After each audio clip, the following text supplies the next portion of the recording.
Hi viewers, welcome to our YouTube channel. I am EBS Guide. You must subscribe our channel and like this video for new upcoming videos. Today our topic is esophageal hernia.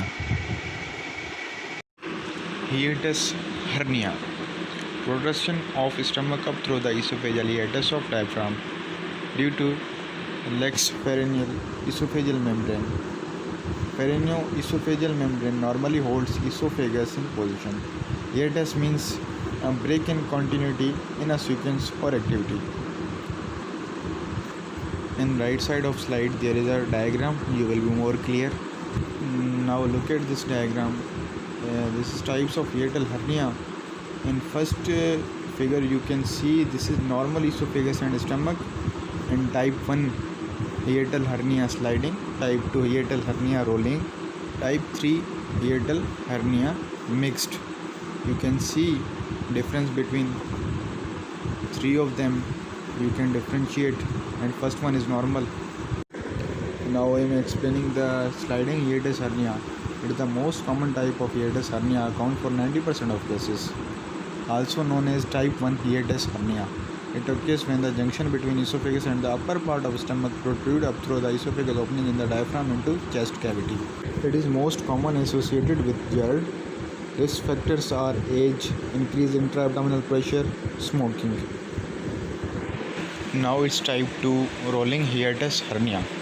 It occurs when gastroesophageal remains in its normal position below the hiatus but the viscera herniates into mediastinum. It is also known as type 2 hiatus hernia. Most common viscera to herniates is stomach, colon, spleen are essentially found. Mixed hiatus hernia type 3. In this type both GE junction and viscera stomach are free to move into the mediastinum, also known as type 3 hiatus hernia.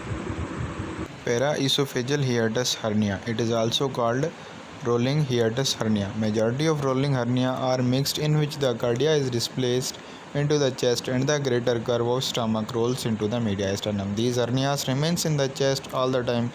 Clinical features are most common in elder: dysphagia, postprandial fullness, weight loss, chest pain which is classically relieved by a loud belch.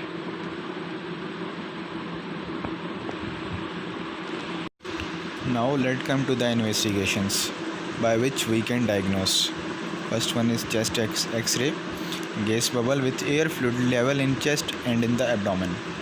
Barium swallow, best method to diagnose hiatus hernia. And third one is endoscopy. Now let's come to the treatment. Medical treatment may include antacids and PPI. For chronic and severe, surgery is recommended. Surgical procedure, fundoplication is used. Surgery aim: reduction of hernia, excision of the sac, or narrowing of the hiatus. Thank you for watching our video. Must like this video and subscribe our YouTube channel for new upcoming videos.